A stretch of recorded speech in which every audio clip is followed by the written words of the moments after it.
Olá, o 30 Minutos está no ar e nesta edição você vai ver que tentativa de homicídio no bairro Abner Afonso foi registrada na noite dessa segunda-feira. Diversos disparos de arma de fogo foram feitos contra um veículo com 2 ocupantes e o motorista foi baleado. E mais.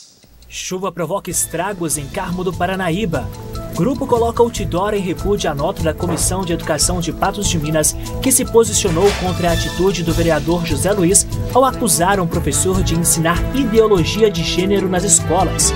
E no dia de finados, a movimentação nos cemitérios de Patos de Minas e celebrações religiosas. 11h31, o seu telejornal da hora do almoço está no ar.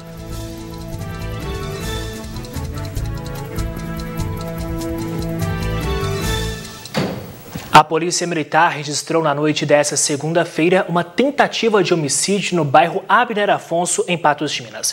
Diversos disparos de arma de fogo foram feitos contra um veículo com 2 ocupantes e o motorista foi baleado. O atirador já foi identificado. Ele é o atual marido da ex-companheira do passageiro do carro, alvo da tentativa de homicídio. Os rastreamentos continuam sendo realizados, mas o autor dos tiros, que inclusive está em liberdade condicional, ainda não foi localizado.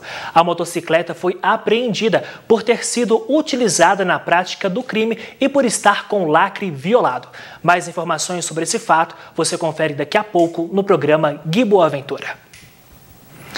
Seguindo com 30 minutos, a chuva intensa dessa segunda-feira atingiu Patos de Minas e toda a região. Na capital do milho não se teve registros de alagamentos ou quedas de árvores, mas em Carmo do Paranaíba, além da chuva, os fortes ventos provocaram diversos estragos no município. O temporal deixou um rastro de destruição, com danos em edificações e alagamentos.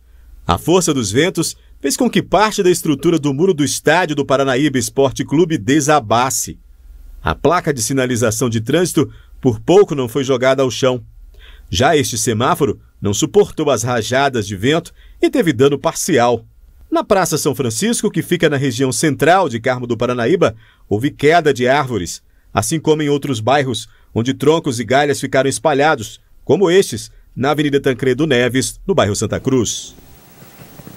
E um grupo de Patos de Minas colocou um outdoor em repúdio à nota da Comissão de Educação, que se posicionou contra a atitude do vereador José Luiz ao acusar um professor de ensinar ideologia de gênero nas escolas. Veja a repercussão. A Comissão de Educação do município emitiu uma nota de repúdio na semana passada contra a atitude do vereador José Luiz Borges, que alegava que um professor de escola municipal estaria ensinando ideologia de gênero para estudantes do 9º ano. Um grupo de Patos de Minas, intitulado Nas Ruas, expôs um outdoor em resposta à nota de repúdio. Os dizeres serão espalhados em outros pontos da cidade com o intuito de esclarecer o posicionamento dos membros do grupo. Então, o intuito desse outdoor aí foi apenas informativo, sem qualquer tipo de provocação à Câmara Municipal ou aos vereadores, né, que publicaram aquela nota lá. É mais informativo, porque nós não aceitamos, né, ideologia nem de direita e nem de esquerda. Nós queremos que nossas crianças ou os adolescentes tenham matemática, português, história, as informações necessárias para eles serem pessoas melhores. Igual, eu já fiquei sabendo informações que tem na grade curricular deles. Então nós temos que lutar para poder modificar isso aí, não tirar. Teve mais frases lá que foram citadas, que a fiscalização do vereador, né, ela está constitucionalmente permitida, né? Uma carta aberta foi publicada pelos professores à comunidade como resposta ao ocorrido. O texto, assinado como profissionais da educação, cita a Lei de Diretrizes e Bases, que esclarece que a educação abrange os processos formativos que se desenvolvem na vida familiar, na convivência humana, no trabalho, nas instituições de ensino e pesquisa, nos movimentos sociais e organizações da sociedade civil e nas manifestações culturais. Cita ainda que ideologia de gênero é um termo usado para para criar tumultos desnecessários. O professor Daniel Gomes, membro da Comissão de Educação, esclarece que o termo ideologia de gênero não é e nunca foi ensinado em sala de aula. Eu afirmo com todas as letras e com muita serenidade que não é ministrado em sala de aula. Isso não existe. Esse é um ponto que não está previsto no conteúdo, né, no currículo, na Base Nacional Curricular Comum, e isso não é trabalhado em sala de aula. Essa é uma tentativa deliberada, né, de confundir o debate. Ou, às vezes, ela parte de simples desconhecimento daquilo que acontece na escola. A Base Nacional Comum Curricular já define o que e como pode ser abordado em sala de aula e que seja em qualquer cidade do país, os conceitos a serem aplicados em sala de aula, em qualquer escola, serão os mesmos.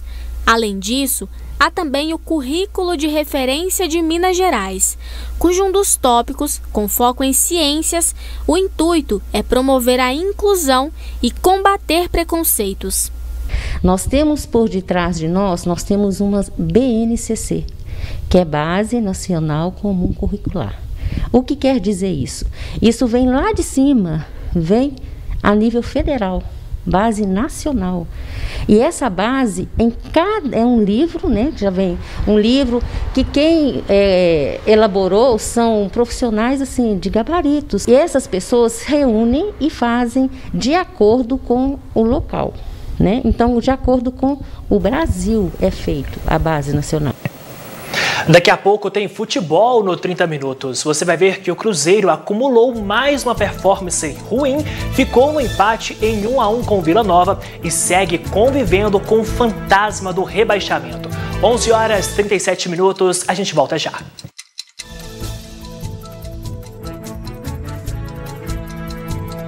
Nessa segunda-feira, o Cruzeiro acumulou mais uma performance ruim, ficou no empate em 1-1 com o Vila Nova, no Independência, pela 33ª rodada da Série B do Campeonato Brasileiro, chegou a 40 pontos e agora segue convivendo com o fantasma do rebaixamento. Por conta de uma queda de luz no estádio Independência, o jogo de Cruzeiro e Vila Nova começou cerca de 7 minutos atrasado e durou 12 minutos antes de ser paralisado em função da forte chuva que caía no gramado da Arena do Horto. O primeiro tempo ficou marcado por 2 gols de pênalti, um de cada time. Nos jogos lá atrás, que nós precisávamos de conquistar pontos, né, para poder avançar, para poder brigar pelo acesso, nós largamos pontos, nós não ganhamos. Nós ganhamos um jogo importante contra o Curitiba, né, que foi um jogo importante, mas aí você vai ver que nos jogos decisivos, não ganhamos do Operário, tinha que ganhar do Operário, não ganhamos do Botafogo, tinha que ganhar, nós tivemos volume de jogo. Então você vai ver que na hora que nós tínhamos que decidir para ir para cima, não fomos. Mas nós estamos com uma pontuação que só depende de nós para poder manter o time na primeira divisão. Na segunda etapa, o confronto foi mais aberto e movimentado. No entanto, nenhuma das equipes conseguiu passar à frente no placar e o empate perdurou até o fim. A gente tem que, às vezes a gente falar a verdade, né? Ela meio que dói, né? Mas eu não tenho essa preocupação porque eu tenho que saber aquilo que eu estou fazendo, aquilo que não estou fazendo, né? Claro que eu cheguei aqui com a expectativa da gente poder brigar, brigamos, chegamos próximo, mas os jogos decisivos que deveríamos jogar para a gente poder encostar na parte de cima, nós não chegamos. E agora o pessoal de baixo não me encostou, mas nós estamos ali, né, numa pontuação que faltam 5 jogos, 15 pronto, para a gente adquirir 4 ou 5 pontos ali, para a gente poder manter o time na primeira divisão. Mas ainda assim é preciso muito cuidado, muitas técnicas, né? Com essa igualdade, o time estrelado segue em 14º lugar com 40 pontos. Na sexta-feira, dia 5, a equipe visita o Londrina às 9h30 da noite no Estádio do Café. E o Galo, hein? O Atlético Mineiro encarará o Grêmio nesta quarta-feira às 9h da noite. O jogo adiado é válido pela 19ª rodada do Campeonato Brasileiro. O Galo é líder isolado da competição com 59 pontos, 7 a mais do que o vice-líder, o Palmeiras, que, no entanto, possui um jogo a mais que o Alvinegro. Em terceiro lugar vem o Flamengo com 10 pontos a menos que o Galo, porém com 2 partidas a menos. gente faz uma pausa rápida aqui no 30 Minutos e você vai ver ainda hoje o drama de uma senhora que sofre com diabetes e a missa de finados já já. São 11h43. A gente volta daqui a pouco.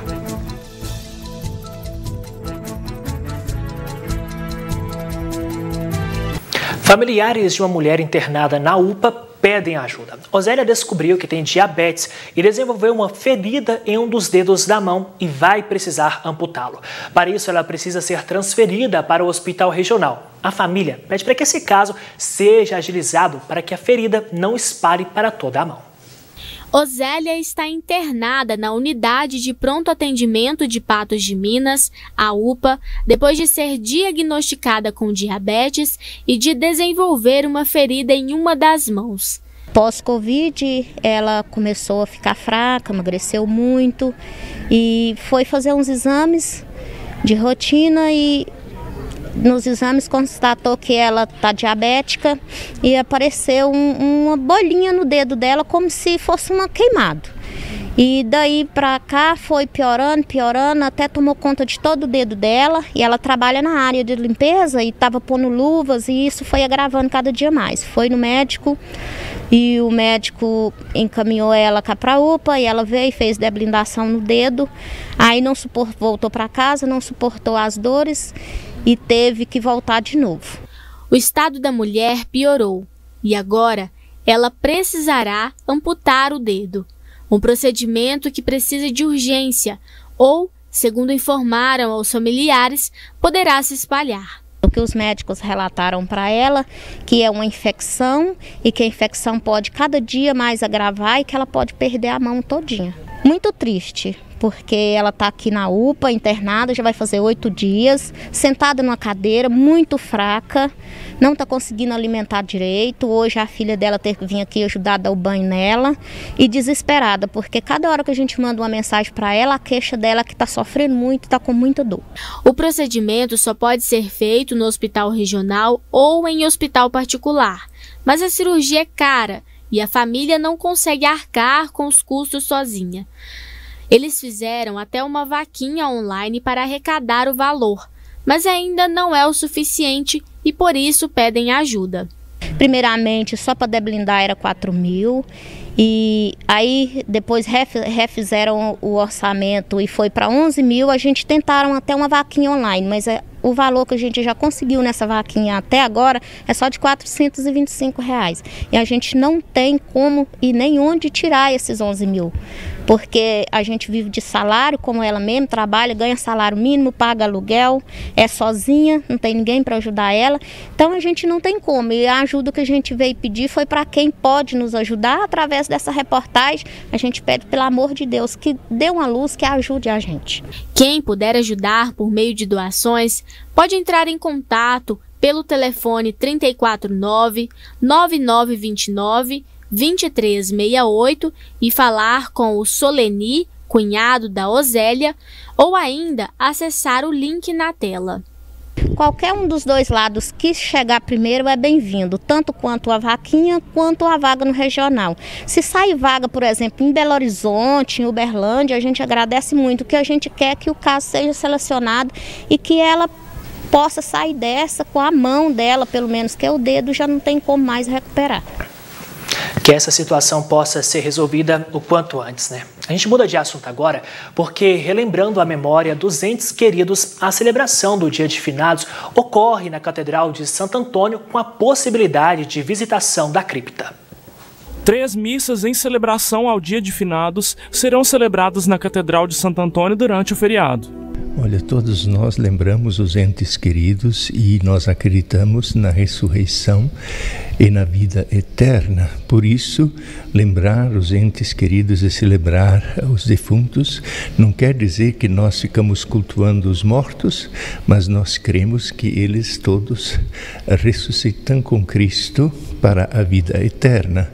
Por isso nós celebramos, a memória de todos os falecidos. O bispo Dom Cláudio Celiano salienta a importância da data após quase 2 anos de pandemia, em que centenas de milhares de vidas foram ceifadas devido à Covid-19. É muito sofrimento que nós carregamos, muita dor, e nós queremos também expressar a nossa solidariedade com todas as famílias que tiveram perdas nesse tempo da pandemia, e mesmo outras perdas por outras causas também de morte, porque a morte é sempre traumática e sempre causa sofrimento e muita dor daquelas pessoas, mas nós cremos que estas pessoas já estão no convívio de Deus na eternidade, onde também nós um dia esperamos chegar. A cripta da catedral está aberta para a visitação dos fiéis e permanecerá acessível durante o decorrer da semana. No local, estão sepultadas ilustres figuras da Igreja Católica em Patos de Minas. Aqui na cripta nós temos os túmulos do primeiro bispo, Dom José André Coimbra. Ele foi sepultado aqui, ele faleceu em 1968. Temos aqui também o jazigo do cônego Getúlio, que também foi sepultado, os restos mortais foram colocados aqui. E temos também do Monsenhor João José Perna. Também temos aqui nesta cripta o túmulo do Monsenhor Fleury, que inclusive foi o idealizador da construção desta igreja, da Catedral Santo Antônio. E temos também do Padre Antônio Dias, que também está sepultado aqui na cripta, ao lado de Dom José André Coimbra. As celebrações do Dia de Finados ocorrem simultaneamente nas igrejas católicas de todo o município. Daqui a pouco, aqui na tela da NTV, começa o programa Gui Boaventura. E na última parte do 30 Minutos, a movimentação de familiares e amigos nos cemitérios. Dia da Saudade. Nós voltamos em 2 minutos.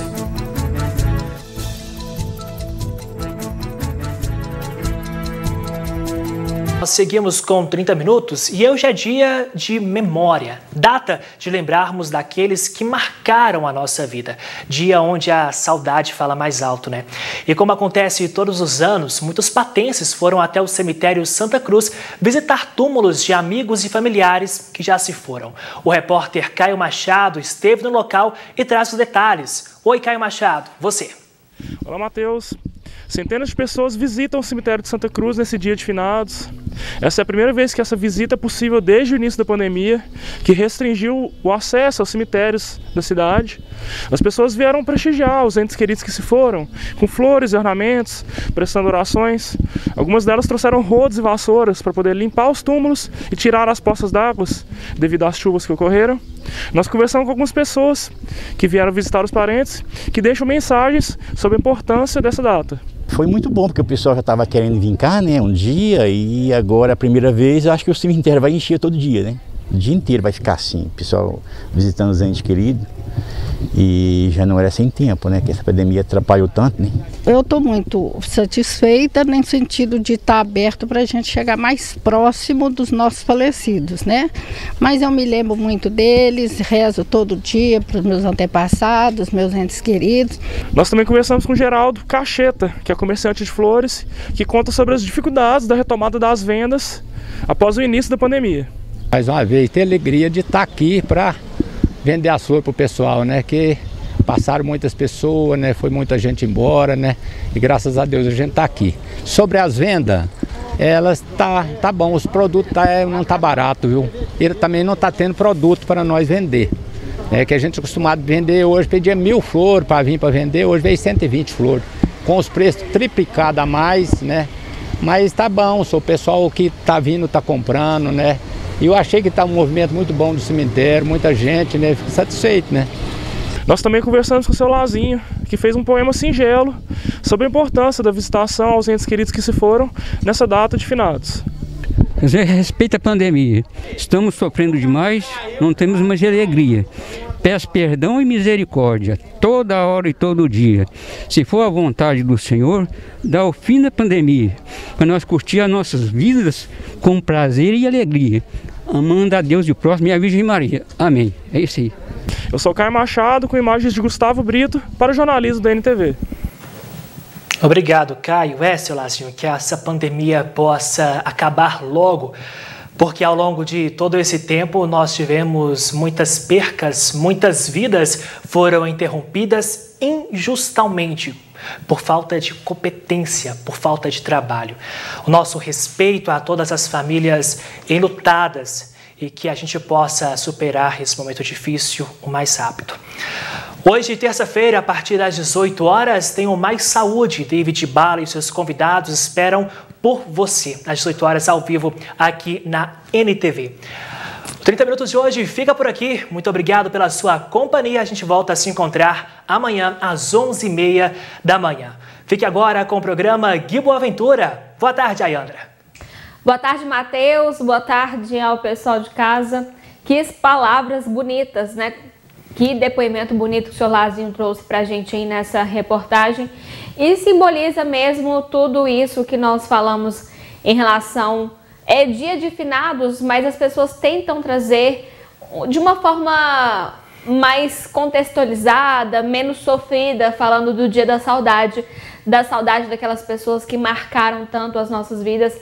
Eu tenho 2 perdas grandes em relação à minha família e que esse dia seja mesmo para lembrar das coisas interessantes, da saudade, dos ensinamentos que essas pessoas deixaram aí para as nossas famílias.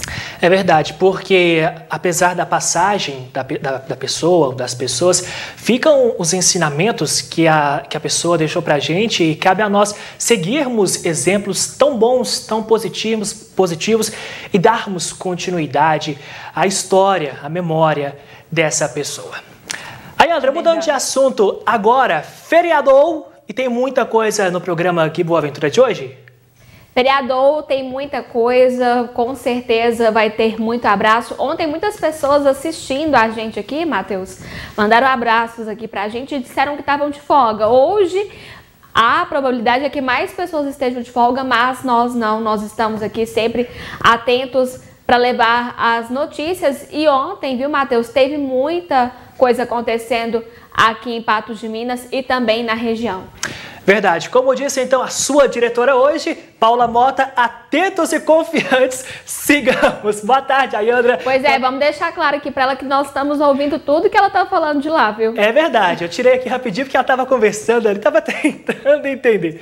A gente volta a se encontrar amanhã. Boa tarde para você, Ayandra, e para você que está em casa. Boa tarde, Matheus.